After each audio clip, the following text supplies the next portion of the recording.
ತರಲು ಹೊರಟಿರ್ತಕ್ಕಂಥ ಬಿಡದಿ ಟೌನ್ಶಿಪ್ ಯೋಜನೆಯನ್ನು ವಿರೋಧಿಸಿ ನಿರಂತರವಾಗಿ ಹೋರಾಟ ಮಾಡುತ್ತಿದ್ದಾರೆ. ಭಾರತೀಯ ಜನತಾ ಪಾರ್ಟಿ ಆರಂಭದಿಂದಲೂ ಹೋರಾಟಕ್ಕೆ ಬೆಂಬಲವನ್ನು ವ್ಯಕ್ತಪಡಿಸಿದೆ.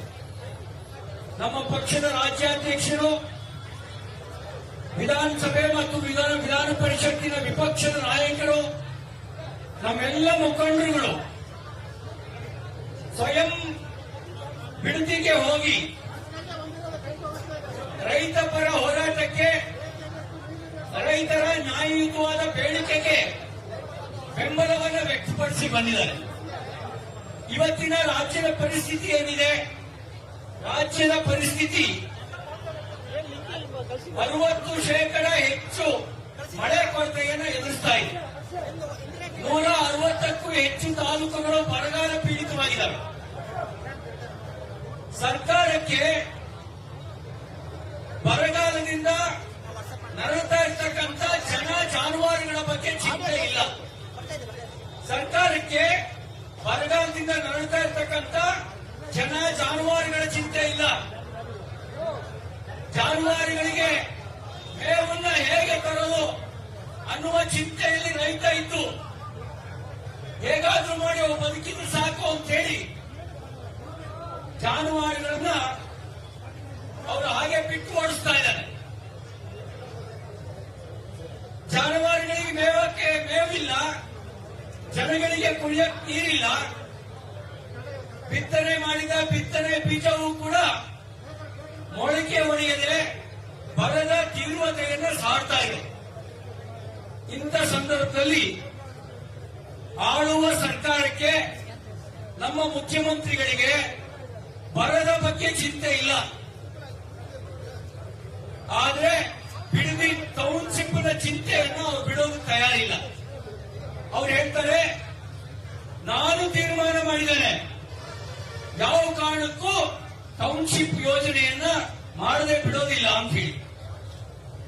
ಮಾನ್ಯ ಮುಖ್ಯಮಂತ್ರಿಗಳೇ, ಆ ನಾನು ಅನ್ನೋದು ಅದು ಅಹಂಕಾರದ ಪರಮಾವಧಿ.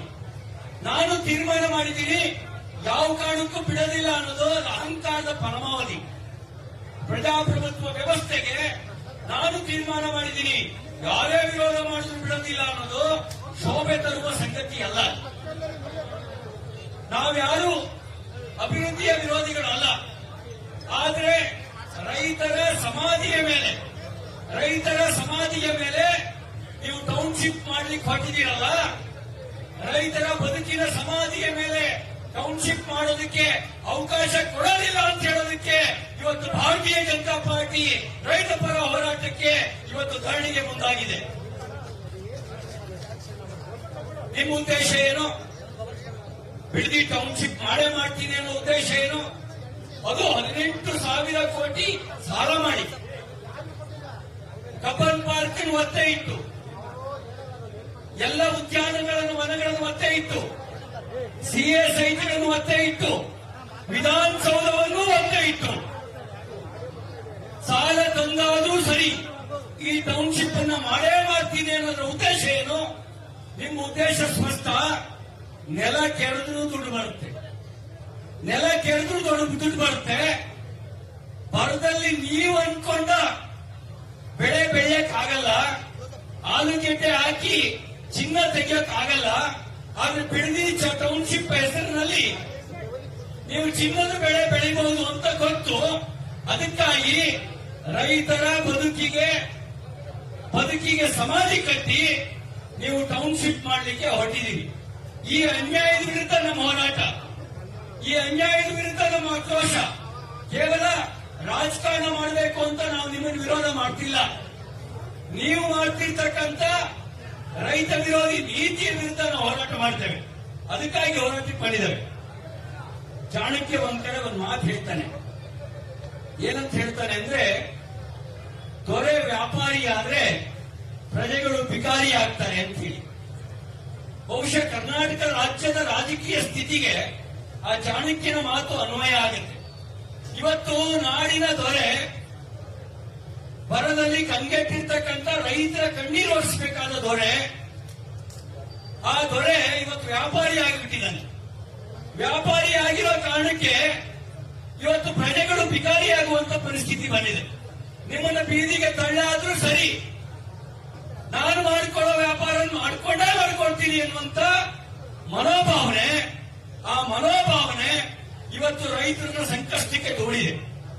ಬಹುಶಃ ದೀರ್ಘಾವಧಿ ರಾಜಕೀಯ ಅನುಭವ ಇರ್ತಕ್ಕಂಥ, ರಾಜಕೀಯ ಏಳುಬೀಳುಗಳನ್ನು ಹತ್ತಿರದಿಂದ ಕಂಡಿರ್ತಕ್ಕಂಥ ಮಾನ್ಯ ಮುಖ್ಯಮಂತ್ರಿ ಡಿ.ಕೆ. ಶಿವಕುಮಾರ್ ಅವರಿಗೆ ಬಿಡದಿ ಜನರ ಹೋರಾಟದ ಆಕ್ರೋಶ ನಿಮಗೆ ಅರ್ಥ ಆಗದೇ ಇದ್ರೆ ಒಂದು ಮಾತನ್ನು ಹೇಳಿಕ್ ಬಯಸ್ತೇನೆ. ರೈತರ ಬದುಕಿನ ಸಮಾಧಿಯ ಮೇಲೆ ರಾಜಕಾರಣ ಮಾಡುತ್ತೀವಿ ಅಂತ ಹೊರಟವರು ಎಲ್ಲರೂ ಕೂಡ ರಾಜಕೀಯವಾಗಿ ಸಮಾಧಿಯಾಗಿದ್ದಾರೆ. ರೈತರ ಬದುಕಿನ ಸಮಾಧಿಯ ಮೇಲೆ ರಾಜಕಾರಣ ಮಾಡ್ತೀವಿ ಅಂತ ಹೊರಟ ಎಲ್ಲರೂ ಕೂಡ ರಾಜಕೀಯವಾಗಿ ಸಮಾಧಿಯಾಗಿದ್ದಾರೆ. ನೀವು ಮತ್ತು ನಿಮ್ಮ ಪಕ್ಷ ರೈತರ ಬದುಕಿಗೆ ಸಮಾಧಿ ಕಟ್ಟಲಿಕ್ಕೆ ಹೊರಟ್ರೆ ಅದೇ ರೈತರು ನಿಮಗೂ ಕೂಡ ನಿಮ್ಮ ಪಕ್ಷಕ್ಕೂ ಕೂಡ ರಾಜಕೀಯವಾಗಿ ಸಮಾಧಿ ಕಟ್ಟುವ ದಿನ ದೂರ ಇಲ್ಲ ಅಂತಕ್ಕಂಥ ಎಚ್ಚರಿಕೆ ಮಾತನ್ನು ಹೇಳಿಕ್ಕೆ ಬಯಸ್ತಾರೆ. ನಿಮಗೆ ಮತ್ತು ನಿಮ್ಮ ಪಕ್ಷಕ್ಕೆ ರೈತರು ರಾಜಕೀಯವಾಗಿ ಸಮಾಧಿ ಕಟ್ಟುವ ದಿನ ದೂರ ಇಲ್ಲ ಅಂತಕ್ಕಂಥ ಎಚ್ಚರಿಕೆ ಮಾತನ್ನ ಮತ್ತೊಮ್ಮೆ ನಾನು ಪುನರುಚ್ಚಾರ ಮಾಡ್ಲಿಕ್ಕೆ ಬಯಸ್ತೇನೆ. ನಿಮಗೆ ಬಹುಶಃ ಅರ್ಥ ಆಗಿರ್ಬೇಕು. ಇತ್ತೀಚೆಗೆ ನೀವು ಅಧಿಕಾರಿಗಳನ್ನು ಕಳಿಸಿದ್ರಿ. ನಮ್ಮ ತಾಯಿಯಂದಿರು ಅಧಿಕಾರಿಗಳಿಗೆ ಪೊರಕೆ ಸೇವೆ ಮಾಡಿದ್ರು. ಯಾವ ಸೇವೆ ಮಾಡಿದ್ರು? ಪೊರಕೆ ಸೇವೆ ಮಾಡಿದ್ರು. ನಿನ್ನೆ ಒನಕೆ ಪೂಜೆ ಮಾಡಿದ್ದಾರೆ. ನಿನ್ನೆ ಬಿಡದಿಯಲ್ಲಿ ಒನಕೆ ಪೂಜೆ ಮಾಡಿದ್ದಾರೆ. ಪೊರಕೆ ಸೇವೆಯ ರುಚಿಯನ್ನ ನಿಮ್ಮ ಸರ್ಕಾರ ಅರ್ಥ ಮಾಡಿಕೊಳ್ಳದೆ ಇದ್ರೆ ಒನಕೆ ಸೇವೆ ಆದರೆ ಏನಾದೀತು ಅನ್ನೋದ್ರ ಎಚ್ಚರ ನಿಮಗಿರಲಿ. ಪೊಲೀಸರ ಮೂಲಕ ಕೆಲವರನ್ನು ಎದುರಿಸಬಹುದು, ಇಡೀ ರೈತ ಸಮೂಹವನ್ನು ಎದುರಿಸಕ್ ಆಗಲ್ಲ. ನರಗುಂದ ಗೋಲಿಬಾರ್ ಆಯ್ತು, ರೈತರು ಗುಂಡಿಗೆ ಎದೆ ಕೊಟ್ಟರು, ಬೆನ್ ತೋರಿಸಿ ಓಡೋಗ್ಲಿಲ್ಲ. ಪರಿಣಾಮ ಏನಾಯ್ತು? 83ರಲ್ಲಿ ಚುನಾವಣೆ ನಡೆದಾಗ ಅವತ್ತಿನ ರೈತ ವಿರೋಧಿ ಸರ್ಕಾರ ಮತ್ತೆ ಬರಲಿಕ್ಕೆ ಸಾಧ್ಯ ಆಗಲಿಲ್ಲ. ಅದೇ ತರ ನೀವು ಮಾಡ್ಲಿಕ್ಕೆ ಹೊರಟ್ರೆ ನೀವು ಮತ್ತು ನಿಮ್ಮ ಸರ್ಕಾರ ರಾಜಕೀಯವಾಗಿ ಸಮಾಧಿಯಾಗೋದು ಖಂಡಿತ. ಅದಕ್ಕಾಗಿ ನಾನು ಎಚ್ಚರಿಕೆಯಿಂದ ಈ ಮಾತನ್ನು ಹೇಳಲಿಕ್ಕೆ ಬಯಸ್ತಾ ಇದ್ದೀನಿ. ರೈತರ ಬದುಕಿಗೆ ಸಮಾಧಿ ಕಟ್ಟುವ ದುಸ್ಸಾಹಸಕ್ಕೆ ಕೈ ಹಾಕಬೇಡಿ. ರೈತರ ಬದುಕಿಗೆ ಸಮಾಧಿ ಕಟ್ಟುವ ದುಸ್ಸಾಹಸಕ್ಕೆ ಕೈ ಹಾಕಬೇಡಿ. ಅಷ್ಟು ಕೂಡ ಸಾಲ ಮಾಡಿ, ಅದು ಬರ ಇದ್ದಾಗ, ರೈತ ಕಂಗೆಟ್ಟಿದ್ದಾಗ ನಿಮ್ಮ ಆದ್ಯತೆ ನಾಡಿನ ದೊರೆಯಾಗಿ ವ್ಯಾಪಾರ ಮಾಡೋದು ನಿಮ್ಮ ಆದ್ಯತೆ ಆಗೋದು ಬೇಡ. ಕೆಟ್ಟ ಹೆಸರು ತರುವ ಕೆಲಸ ಮಾಡಬೇಡಿ. ಕುಲಕ್ಕೆ ಮೂಲ ಕೊಡಲಿಕ್ಕಾಗುವಂತ ಒಂದು ಗಾದೆ ಮಾತಿದೆ. ನೀವು ರೈತ ಕುಟುಂಬದ ಹಿನ್ನೆಲೆಯವನು, ನಾನು ರೈತನ ಮಗ ಅಂತ ಹೇಳಿದಿರಿ. ಹಾಗೆ ಹೇಳಿರುವ ನೀವು ರೈತರ ಬದುಕನ್ನು ಕಡಿತಕ್ಕಂತ ಆ ಕೊಡಲಿಕ್ಕಾವು ಆಗಬೇಡಿ. ನಿಮಗಿರೋ ಅಧಿಕಾರವನ್ನ ಸದ್ಬಳಕೆ ಮಾಡಿಕೊಳ್ಳಿ. ನಿಮಗಿರೋ ಅಧಿಕಾರವನ್ನ ಬರದಿಂದ ಕಂಗೆಟ್ಟಿರ್ತಕ್ಕಂಥ ಜನ ಜಾನುವಾರುಗಳ ರಕ್ಷಣೆಗೆ ಉಪಯೋಗಿಸಿ, ಅವರ ಕಣ್ಣೀರನ್ನು ಒರೆಸೋದಕ್ಕೆ ಉಪಯೋಗಿಸಿ. ಅದರ ಬದಲಿಗೆ ನೀವೇನಾದ್ರೂ ರೈತರ ಬದುಕಿಗೆ ಸಮಾಧಿ ಕಟ್ಟಲಿಕ್ಕೆ ಹೊರಟ್ರೆ, ರೈತ ಮಹಿಳೆಯರು ಪೂಜೆ ಮಾಡಿರುವ ಮನೆಗೆ ಹೊರಗೆ ಬಂದ್ರೆ ಏನಾದೀತು ಅನ್ನೋದ್ರ ಎಚ್ಚರ ನಿಮಗೆ ಇರಲಿ ಅಂತಕ್ಕಂಥ ಮಾತನ್ನ ಈ ಸಂದರ್ಭದಲ್ಲಿ ಹೇಳ್ತಾ, ಭಾರತೀಯ ಜನತಾ ಪಾರ್ಟಿ ಎಲ್ಲಿಯವರೆಗೆ ರೈತರು ಅವರು ಈ ಒಂದು ಯೋಜನೆಯನ್ನು ವಿರೋಧಿಸ್ತಾ ಇರ್ತಾರೋ ಅಲ್ಲಿಯವರೆಗೆ ನಾವು ರೈತರ ಜೊತೆಗೆ ನಿಲ್ತೇವೆ. ಅವರಿಗೆ ಬೆನ್ನೆಲುಬಾಗಿ ನಿಲ್ತೇವೆ.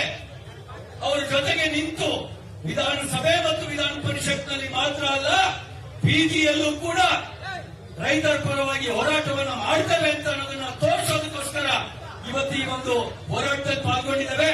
ಇಷ್ಟು ಮಾತ್ರ ಅಲ್ಲ, ನೀವು ಮೊನ್ನೆ ಕೇಸ್ ಹಾಕಿರಿ.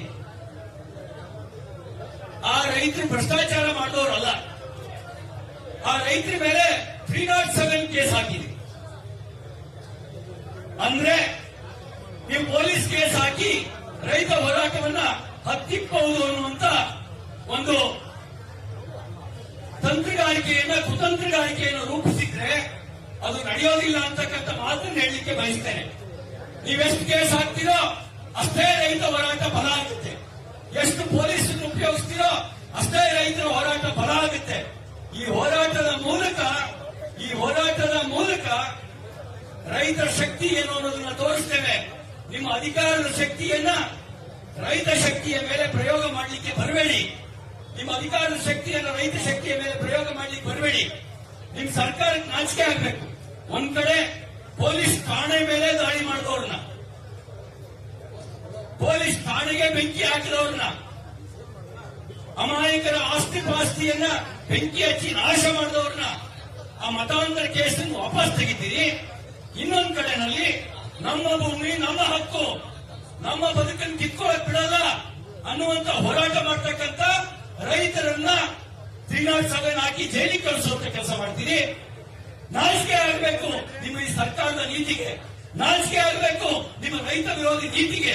ಈ ನೀತಿಯನ್ನು ವಿರೋಧಿಸಿ ನಾವು ಹೋರಾಟವನ್ನ ಮುಂದುವರಿಸ್ತೇವೆ ಅಂತಕ್ಕಂಥ ಮಾತನ್ನ ಈ ಸಂದರ್ಭದಲ್ಲಿ ಹೇಳಿ ನನ್ನ ಮಾತನ್ನು ಮುಗಿಸ್ತೇನೆ. ಭಾರತ್ ಮಾತಾ ಕಿ, ಬಿಜೆಪಿ ರೈತ ಪರ ಹೋರಾಟಕ್ಕೆ.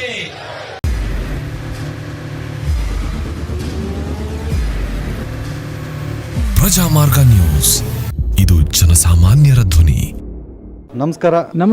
ನೀವು ನೋಡ್ತಾ ಇದ್ದೀರಾ ಪ್ರಜಾಮಾರ್ಗ ನ್ಯೂಸ್. ರಾಷ್ಟ್ರದ ರಾಜ್ಯದ ರಾಜಕೀಯದ ಬಗ್ಗೆ ಹೆಚ್ಚಿನ ಸಿನಿಮಾ ಅಪ್ಡೇಟ್ಗಳಿಗಾಗಿ ಫಸ್ಟ್ ಲೈಕ್ ಮಾಡಿ, ಸಬ್ಸ್ಕ್ರೈಬ್ ಆಗಿ, ಹಾಗೆ ಫಾಲೋ ಕೂಡ ಮಾಡಬೇಕು.